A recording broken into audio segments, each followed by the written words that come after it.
সময় সংবাদের সঙ্গে আছি আমি গোলাম রাব্বি। 54 বছরের কর্মস্থল সুপ্রিম কোর্ট প্রাঙ্গণে উপদেষ্টা হাসান আরিফের দ্বিতীয় জানাজা অনুষ্ঠিত হবে। এরপর সহকর্মীদের শেষ শ্রদ্ধায় সিক্ত হবেন তিনি। কিছুক্ষণ পর সচিবালয়ে হবে তৃতীয় নামাজে জানাজা।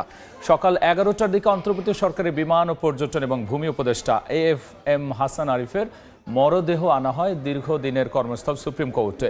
জানাজা অংশ নেন প্রধান বিচারপতি, আইনজীবী সহ বিভিন্ন রাজনৈতিক ব্যক্তিবর্গ। এছাড়াও উপদেষ্টার স্বজন ও শুভাকাঙ্ক্ষীরা আসেন শ্রদ্ধা জানাতে। শুক্রবার বিকেলে হৃদরোগে আক্রান্ত হয়ে রাজধানীর ল্যাবেইড হাসপাতালে তাকে নেওয়া হলে চিকিৎসকরা তাকে মৃত ঘোষণা করেন। সবাই তাকে শ্রদ্ধা করতে এবং ভালো মানুষ হিসেবে, সৎ মানুষ হিসেবে তার একটা বর্ণাঢ্য জীবন। তত্ত্বাবধায়ক সরকারের উপদেষ্টা ছিলেন, বর্তমান সরকার উপদেষ্টা ছিলেন, উপদেষ্টা হিসাবে ইন্তেকাল করেছেন। তার এই জীবনে তার সততা নিয়ে কেউ কোনো কষ্ট কখনো তোলেন। এই মৃত্যুতে জাতির যে ক্ষতি হয়েছে, দেশের যে ক্ষতি হয়েছে, আইন অঙ্গনের যে ক্ষতি হয়েছে, এই ক্ষতি অপূরণীয়। আইন অঙ্গন শুধুমাত্র নয়, বাংলাদেশের মানুষ জনাব AFM হাসান আরিফের মতো একজন উন্নত চরিত্রের, উন্নত মার্গের একজন ব্যক্তিকে হারালো। এই যে শিক্ষিত এবং এই যে উন্নত মানের লোকদের বিদায় আমাদের সমাজের জন্য একটা দুর্ভাগ্য এবং শূন্যতার সৃষ্টি। এই মুহূর্তে সচিবালয়ে আছেন রিপোর্টার শাকির আহমেদ। সরাসরি যাচ্ছি তার কাছে। অন্তর্বর্তী সরকারের বেসামরিক বিমান পর্যটন পরিবহন মন্ত্রণালয়, পাশাপাশি ভূমি মন্ত্রণালয়ের যিনি উপদেষ্টা হাসান আরিফ, তিনি গতকাল মৃত্যুবরণ করেছেন। তার মৃত্যুতে আমরা দেখতে পেয়েছি তিনি যেহেতু দীর্ঘদিন আইন অঙ্গনে কাজ করেছেন, সেই আইন অঙ্গনের পাশাপাশি তার যে সর্বশেষ কর্মস্থল অর্থাৎ উপদেষ্টা হিসেবে তিনি সচিবালয়ের যে ভূমি মন্ত্রণালয় এবং বেসামরিক বিমান পরিবহন ও পর্যটন মন্ত্রণালয়ে দায়িত্ব পালন করতেন। তার শুভাকাঙ্ক্ষীরাই কিন্তু তার সম্পর্কে বলছেন সচিবালয়ের যে তার জন্য যে জানাজার নামাজের আয়োজন করা হয়েছে, সেই জানাজার নামাজের আগে কিন্তু তার ভূমি মন্ত্রণালয় এবং বিমান মন্ত্রণালয়ের যে সহকর্মীরা তারা কিন্তু তাকে নিয়ে স্মৃতিচারণ করছেন এবং তারা বলছেন তিনি তার কর্মক্ষেত্রের প্রতিটি জায়গায় আসলে সততার স্বাক্ষর রেখেছেন, দক্ষতার স্বাক্ষর রেখেছেন। পাশাপাশি তিনি তার দেশপ্রেম, সততা দিয়ে কিন্তু তিনি তার এই দায়িত্বগুলো পালন করেছেন। বিশেষত আমরা এখানে দেখতে পাচ্ছি যে সচিবালয়ে তার সহকর্মী যারা ছিলেন তারা বলছেন যে তিনি কাজের ব্যাপারে খুবই আন্তরিক, একজন সিনিয়র নাগরিক হয়ে অর্থাৎ বয়োজ্যেষ্ঠ নাগরিক হয়ে কিন্তু তিনি তার প্রতি যে দায়িত্বগুলো অর্পণ করা হয়েছে সেগুলো যথাযথভাবে পালনের চেষ্টা করছেন এবং তারা বলছেন যে হাসান আরিফ তাদের কাছে একটি অনুকরণীয় দৃষ্টান্ত। তিনি বলছেন যে এই দেশপ্রেমিক মানুষটির মৃত্যুতে অর্থাৎ তার চলে যাওয়ার কারণে যে ক্ষতি হয়েছে সেটি আসলে অপূরণীয়, কিন্তু তারা বলছেন যে তার আদর্শ অর্থাৎ সততা এবং দেশপ্রেম নিয়ে যদি তার শুভাকাঙ্ক্ষী সহ যারা রয়েছেন তারা যদি দায়িত্ব পালন করেন সেই ক্ষেত্রে আসলে তার প্রতি শ্রদ্ধা জানানো হবে এবং তার সহকর্মীরা কিন্তু তার সঙ্গে যে তাদের স্মৃতিগুলো রয়েছে সেই স্মৃতিগুলো তারা বারবার শেয়ার করছেন। এবং আমরা এর আগে ছিলাম দ্বিতীয় নামাজে জানাজা, যেটি সুপ্রিম কোর্ট প্রাঙ্গণে অনুষ্ঠিত হয়েছে।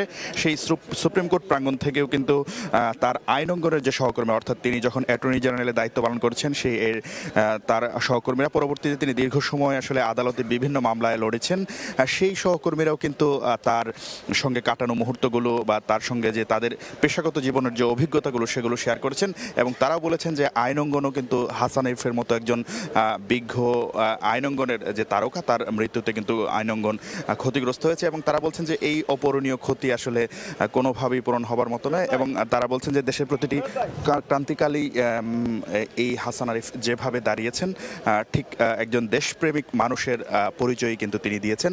সচিবালয়ে কিন্তু তার সহকর্মীরা তার সম্পর্কে স্মৃতিচারণ করার জন্য এখানে দাঁড়িয়েছেন। আমরা দেখতে পেয়েছি তার সন্তান যিনি মোয়াজ আরিফ রয়েছেন তিনিও তার বাবার সম্পর্কে স্মৃতিচারণ করছেন। পাশাপাশি তার মৃত্যুতে দেশের বিভিন্ন স্তর অর্থাৎ প্রধান উপদেষ্টা থেকে শুরু করে উপদেষ্টা পরিষদ পরবর্তীতে রাষ্ট্রের গুরুত্বপূর্ণ পদে যারা রয়েছেন সবাই কিন্তু শোকবার্তা জানিয়েছেন এবং আমরা দেখতে পেয়েছি যে প্রধান বিচারপতির শোকবার্তা যেটি সুপ্রিম কোর্ট আইনজীবী সমিতির সভাপতি মাহবুবউদ্দিন খোকন তিনি পরে শুনিয়েছেন এবং তিনিও সহ যারা আইনজীবী রয়েছেন সবাই কিন্তু এই তার মৃত্যুতে শোক প্রকাশ করেছেন। তো সচিবালয়ে যে তার যে তৃতীয় নামাজে জানাজা কিন্তু কিছুক্ষণের মধ্যেই শুরু হবে। সেই জানাজায় অংশগ্রহণের জন্য সচিবালয়ে যে তার সহকর্মীরা তারা অপেক্ষা করছেন। এই ছিল আমার কাছে সচিবালয় থেকে ভূমি উপদেষ্টা হাসান আরিফের জানাজার সর্বশেষ খবরাখবর। সড়ক ও পরিবহন খাতে দুর্নীতি বন্ধ হয়নি। আগে এক দল ছিল, এখন অন্য দল করছে বলে মন্তব্য করেছেন তথ্য ও সম্প্রচার উপদেষ্টা নাহিদ ইসলাম। সকালে রাজধানীর রমনায় বাংলাদেশ প্রেস ইনস্টিটিউটে সড়ক পরিবহন খাতে শৃঙ্খলা ফেরাতে প্রাতিষ্ঠানিক ব্যবস্থা ও কাঠামোগত সংস্কার বিষয়ক সংলাপে প্রধান অতিথির বক্তব্যে তিনি এমন মন্তব্য করেন। তিনি বলেছেন, সড়কের নৈরাজ্যের সঙ্গে রাজনৈতিক প্রভাব জড়িত, তাই খুব সহজে সমস্যার সমাধান হবে না। বিষয়টি গুরুত্ব দিয়ে দেখা হচ্ছে। বিগত সরকারের উন্নয়ন জনবান্ধব ছিল না বলেই মানুষ সুবিধা পায়নি বলে অভিযোগ করেছেন তিনি। ভবিষ্যতে জনবান্ধব উন্নয়নের জন্য সাধারণ মানুষের প্রয়োজনকে প্রাধান্য দিয়ে পরিকল্পনা করার কথা জানিয়েছেন তথ্য উপদেষ্টা নাহিদ ইসলাম। অনুষ্ঠানে অংশ নেন পরিবহন খাতে সংশ্লিষ্ট প্রতিষ্ঠানগুলোর কর্মকর্তারা।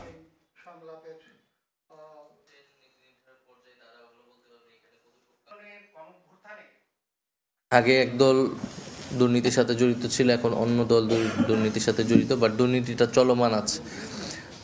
ফলে ওই দুর্নীতিটা আমাদের বন্ধ করতে হবে। সেই জায়গায় আসলে রাজনৈতিক দলগুলার একটা দায়িত্বশীল ভূমিকা আসলে প্রয়োজন। রোড অ্যাক্সিডেন্টের বিষয়গুলোর প্রতি নীতি নির্ধারকের জায়গা থেকে আরও বেশি আন্তরিক হওয়া, কারণ দেখা যায় যে আমরা মনে করি যে একজন সাধারণ মানুষ হচ্ছে এটার সবচেয়ে বড় ভুক্তভোগী, পাবলিক ট্রান্সপোর্ট ব্যবহার করতেছে, অ্যাক্সিডেন্টের শিকার হচ্ছে।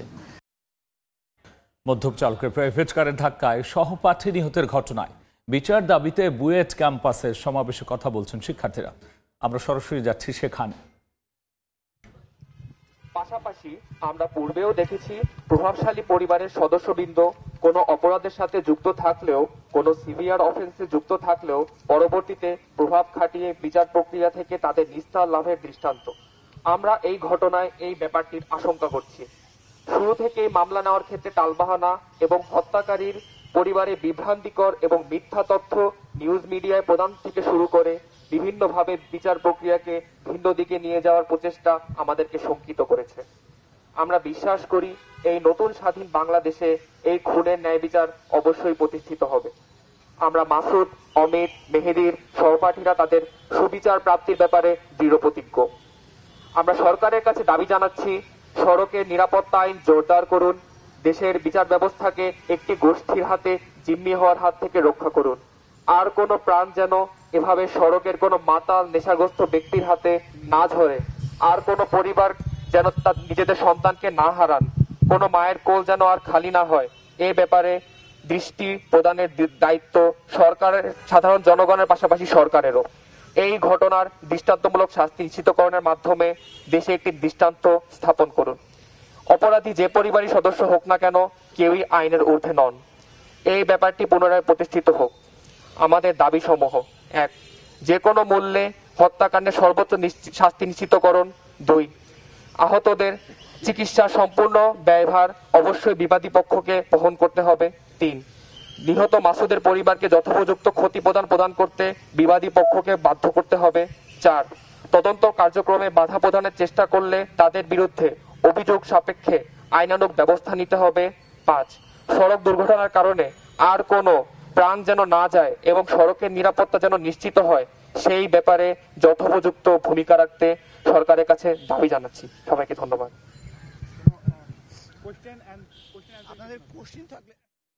রাজনৈতিক প্রভাব খাটিয়ে গত 15 বছরে কর্ণফুলী দখলের মহোৎসবে মেতেছিল আওয়ামী লীগের নেতারা। নদীর বুকে অবৈধভাবে মাছের বাজার গড়ে তুলেছিলেন সাবেক মেয়র আজম নাসির উদ্দিন। কর্ণফুলী রক্ষার দায়িত্ব যে সংস্থার, সেই বন্দর কর্তৃপক্ষ ক্যাপিটাল ড্রেজিং এর নামে নদী ভরাট করে ইজারা দিয়েছে প্রভাবশালীদের।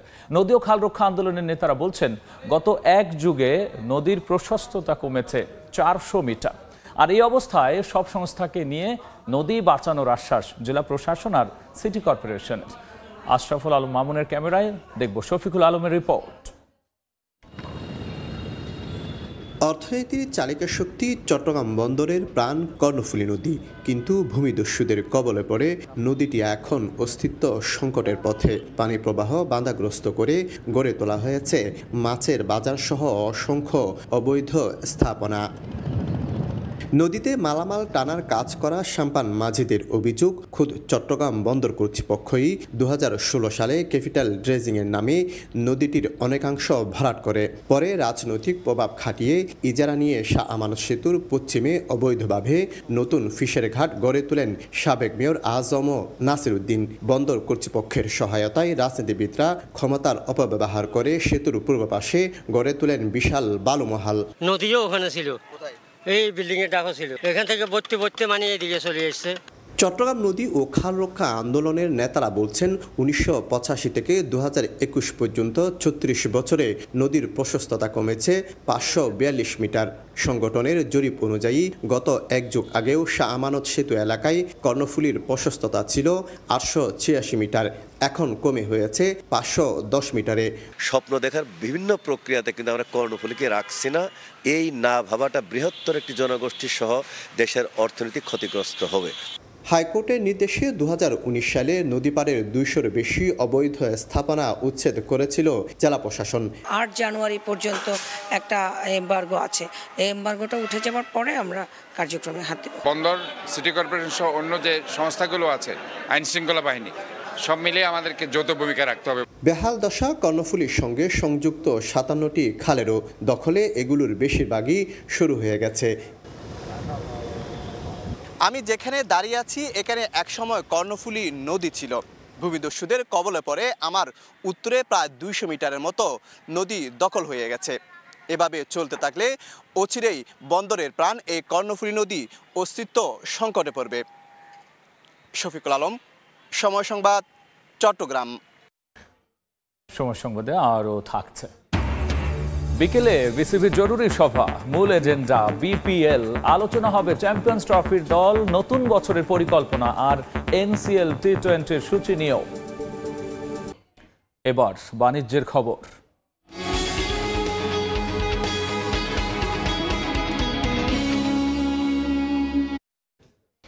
ভারতের ভিসা বন্ধ থাকায় বিদেশ ভ্রমণে এখন পূর্বমুখী হচ্ছেন বাংলাদেশের পর্যটকরা। পছন্দের গন্তব্য তালিকায় থাকছে চীন, মালয়েশিয়া, থাইল্যান্ড কিংবা মালদ্বীপ। ভারত সাধারণ ভিসা বন্ধ করায় পর্যটকরা বিকল্প গন্তব্য খুঁজছে বলে মত এয়ারলাইন্সগুলোর। তবে বাংলাদেশিদের জন্য সহজ গন্তব্য হওয়ায় ভারতের সঙ্গে দ্বিপাক্ষিক সম্পর্ক ইতিবাচক রাখার পরামর্শ বিশেষজ্ঞদের। কাজল আব্দুল্লাহ রিপোর্ট। বছরের শেষ ও শুরু 4 থেকে 5 মাস দেশ থেকে দেশান্তরে ঘুরে বেড়ান ভ্রমণ পিপাসুরা। তাই দেশের সিলেট, কক্সবাজার সহ বিভিন্ন রুট ও বিদেশের ফ্লাইটগুলোতেও যাত্রীদের বাড়তি চাপ বিমানবন্দরে। বাংলাদেশি পর্যটকদের সহজ ভ্রমণ ও চিকিৎসাজনিত কারণে বরাবরই শীর্ষে ছিল ভারতের বিভিন্ন দর্শনীয় স্থান। কিন্তু জুলাই আগস্ট বিপ্লবের কারণে ভারত কর্তৃক সাধারণ ভিসা এখনো বন্ধ। এমন প্রেক্ষাপটে বিদেশে ঘোরাফেরায় ভ্রমণকারীরা বেছে নিচ্ছেন কাছের অনেক দেশ। ইন্ডিয়ার ভিসা অফ করার উপরে আমাদের ট্যুরিস্টদের বা ভ্রমণকারীদের নির্ভরশীলতা থাকার কথা না, কারণ আমাদের অনেক ট্যুরিস্ট স্পট আছে। বাংলাদেশে তো ঘোরার মতন অনেক পর্যটক জায়গা রয়েছে এবং পার্শ্ববর্তী দেশ থাইল্যান্ড আছে বা নেপাল আছে, এখানে ঘোরার জন্য সুইটেবল। সবারই উচিত আগে দেশ ভ্রমণ করে বিদেশে ভ্রমণের প্রতি আগ্রহী হওয়া। চলতি মৌসুমে দক্ষিণ এশিয়ার বেশ কয়েকটি দেশে সংখ্যা বেড়েছে পর্যটকদের, এমন তথ্য ট্রাভেল ও ট্যুর এজেন্সিদের সংগঠন আটাবের। নতুন ডেস্টিনেশন হিসেবে আমরা দেখতে পাচ্ছি যে শ্রীলঙ্কা, মালদ্বীপটা মোটামুটি ভালো জনপ্রিয়তা পাচ্ছে ইদানিং। এর পাশাপাশি চায়নার বিভিন্ন ডেস্টিনেশন কুনমিং, গুয়ানজু এবং বেইজিং। ভারত সাধারণ ভিসা বন্ধ করায় পর্যটকরা বিকল্প গন্তব্য খুঁজছে বলে মত এয়ারলাইন্সগুলোর। একটা পিক সিজন, তারপর হচ্ছে জুলাই আগস্টের যে দেশের যে সার্বিক যে অবস্থা এবং পরিবর্তিত পরিস্থিতিতে সবার মাঝে আসলে এবার একটা ঘোরার একটা টেন্ডেন্সিও কাজ করছে। ট্যুরিস্টদের যাতায়াতটা বন্ধ হয় নাই, কিন্তু সেই জায়গাটা আমি বলবো যে ইন্ডিয়ার থেকে যেহেতু ইন্ডিয়ার যেটা যেহেতু বিভিন্ন জায়গায় সেটার একটা ডিফারেন্ট অপশন তৈরি হয়েছে। তবে প্রতিবেশী রাষ্ট্র হিসেবে উভয় দেশের সুসম্পর্ক বজায় রাখার কথা বলছেন সংশ্লিষ্টরা। যোগাযোগ ব্যবস্থার কারণেই কিন্তু একটা বড় সংখ্যক টুরিস্ট আমরা পার্শ্ববর্তী দেশ ভারতে যেয়ে থাকি। আমাদের এখানে ফ্যাসিলিটিস কম, যার জন্য এই ফ্যাসিলিটিসটা কম থাকার কারণেই কিন্তু আমাদের কিছু সংখ্যক স্পিল ওভার হয়ে ভারত বা অন্যান্য দেশে যাচ্ছে। সো কাজেই এইটা আমার মনে করার কোনো কারণ নাই যে আমাদের এখানে হয়তো সেই রকম ব্যবস্থাপনা নাই বলে বা আমাদের এখানে উন্নততর চিকিৎসা সেবা নাই এর জন্য যাচ্ছে, এটা না। গত সেপ্টেম্বরে দেয়া ভারতের পর্যটন মন্ত্রণালয়ের তথ্য অনুযায়ী চলতি বছরের প্রথম 6 মাসে ভারত ভ্রমণ করেছেন প্রায় 47,80,000 পর্যটক। এর মধ্যে বাংলাদেশ থেকে চিকিৎসা, ব্যবসা, শপিং করা সহ পর্যটক হিসেবে গেছেন 21.55%। কাজল আব্দুল্লাহ, সময় সংবাদ, ঢাকা। পদ্মা মেঘনায় ধরা পড়ছে না কাঙ্ক্ষিত ইলিশ, হাসি নেই তাই জেলেদের মুখে। উৎপাদন বাড়াতে চাঁদপুরের পদ্মা মেঘনা ছাড়াও উপকূল এলাকা সহ 18টি পয়েন্টে চলছে গবেষণা। প্রজনন মৌসুমে ইলিশ না ধরা ও জাটকা সুরক্ষার উপর জোর দিচ্ছেন গবেষকরা। কারেন্ট জাল বন্ধে কঠোর হওয়ার পরামর্শ তাদের। ফারুক আহমদের রিপোর্ট, ক্যামেরায় ছিলেন নাইমুল ইসলাম নীরব। 2 মাস ধরে সাগরের নোনা জল এবং নদীর মিঠা পানিতে ইলিশের বিস্তার নিয়ে গবেষণা চালিয়েছেন একদল মৎস্যবিজ্ঞানী। এই সময় বাংলাদেশ মৎস্য গবেষণা ইনস্টিটিউটের বিজ্ঞানীরা পানির নমুনা, গুণগত মান, ইলিশের ডিম এবং প্রজনন নিয়ে অন্তত 18টি পয়েন্টে গবেষণা করেন। চাঁদপুরের পদ্মা ও মেঘনা ছাড়াও আরও 5টি অভয়াশ্রম, শরীয়তপুর, লক্ষ্মীপুর, ভোলা, নোয়াখালী, পটুয়াখালী এবং বরগুনার নদী সাগর উপকূলে চলে তাদের গবেষণা। বিজ্ঞানীরা বলছেন, ইলিশ বেড়ে ওঠার জন্য উপযুক্ত সুরক্ষা করা না গেলে ব্যাহত হবে উৎপাদন। কত ভাগ ইলিশ যে ডিম ছাড়লে, অর্থাৎ স্পেন্ট ইলিশকে লোকালে পাইট বলে, এইটা সংখ্যা নির্দেশনা দেয় যে ইয়েস ভালো হারে তারা ডিম ছাড়তে পেরেছে। মেরিন ফিশিং এর ক্ষেত্রে টার্গেট ফিশিং অফ রাখতে পারলে ইলিশ সহ অন্যান্য যে গুরুত্বপূর্ণ মাছ আছে সমুদ্রের এবং আমাদের নদীর উভয় রক্ষা করা সম্ভব।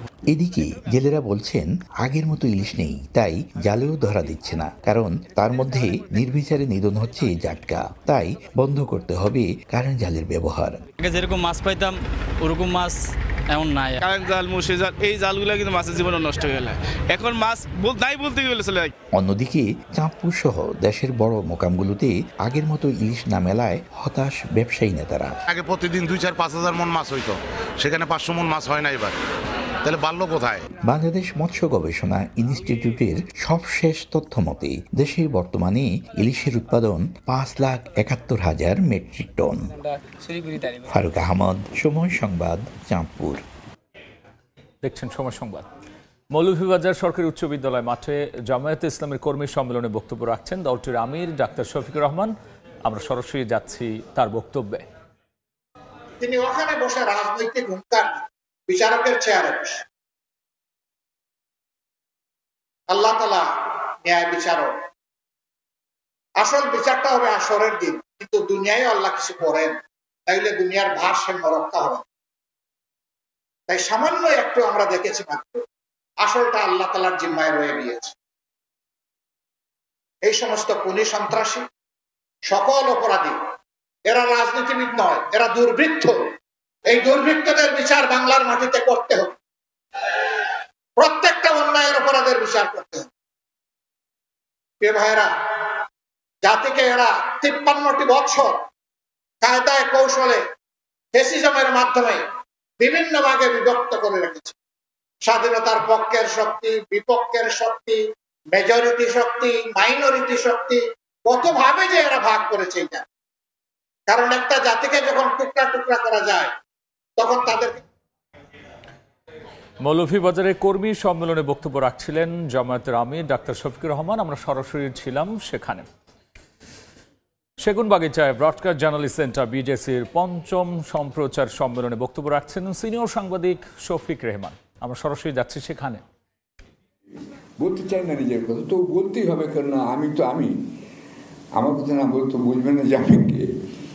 আমার নিজের বাম কান এবং বাম চোখ চলে গেছে, অর্থাৎ আমি এখন এক চোখে সাংবাদিক হয়ে গেছি সরকার কল্যাণে, বিগত সরকার শাসনের কল্যাণে। আমাকে যখন সলিটারি কনফাইনমেন্টে রাখা হয়েছিল 1 মাস, তখন আমার ব্রেন স্ট্রোক হয়েছিল। সেটার পরবর্তী ফল হচ্ছে এই, যেটা লন্ডনে নির্ধারিত করে বলা হয়েছে, যে জন্য আমার প্রতিদিন মাস পরপর লন্ডনে ফিরে যেতে আমার উপর আদেশ আছে। যদিও আমি যাইনি, কারণ আমি চেয়েছি যে পত্রিকাটার সঙ্গে আমি 40 বছর যাবৎ সম্পৃক্ত ছিলাম, বা ছিলাম না, অর্থাৎ জায়জা দিন সাপ্তাহিক, জায়জা দিন দৈনিক, জায়জা দিন প্রতিদিন এবং আরেকটি সাপ্তাহিক মৌচাকি দিন। আমার দায়িত্ব সেটা বের করার জন্য। একটা কথা মনে রাখতে হবে যে আমি কিন্তু আমার জীবনে বলছি, কিছু মাইন্ড করবেন না আপনারা, শুনলে আমি কিন্তু খুশি হব, কারণ এখান থেকে সাংবাদিকদের অনেক কিছু শেখার আছে। আমি ক্লাস 10 থেকেই কিন্তু কাগজ বের করি, অর্থাৎ অনেকে বলে না বাই চান্স সম্পাদক, আমি কিন্তু বাই চান্স নয়। যারা বলে তাদের কিন্তু অনেকে বাই চান্স সম্পাদক, তারা রাজনৈতিক দলের নেতা বা কোনো পার্টির। দেখছেন সময় সংবাদ। আজ অনুষ্ঠিত হবে বাংলাদেশ ক্রিকেট বোর্ডের জরুরি সভা। মূল এজেন্ডা বিপিএল। মিরপুরে বিসিবি কার্যালয়ে বিকেল 3টায় শুরু হবে এই মিটিং। জরুরি সভা বলি ডাকযোগে নয়, সব পরিচালককে আমন্ত্রণ পত্র পাঠানো হয়েছে মুঠোফোনে SMS এর মাধ্যমে। কোরাম পূরণের বাধ্যবাধকতা থাকায় সভায় ভার্চুয়ালি যোগ দেওয়ার সুযোগ পাবেন পরিচালকরা। দরজায় কড়া নাড়ছে বিপিএল এর উন্মাদনা। 30 ডিসেম্বর থেকেই মাঠে গড়াবে এই টুর্নামেন্ট। আর সেই বিপিএল নিয়েই বিসিবির সবশেষ প্রস্তুতি। মূল এজেন্ডা বিপিএল হলেও আলোচনা হবে চ্যাম্পিয়ন্স ট্রফির দল, স্ট্যান্ডিং কমিটি, নতুন বছরের পরিকল্পনা আর NCL এর T20 ফরম্যাটের নির্দিষ্ট ক্যালেন্ডার নিয়েও।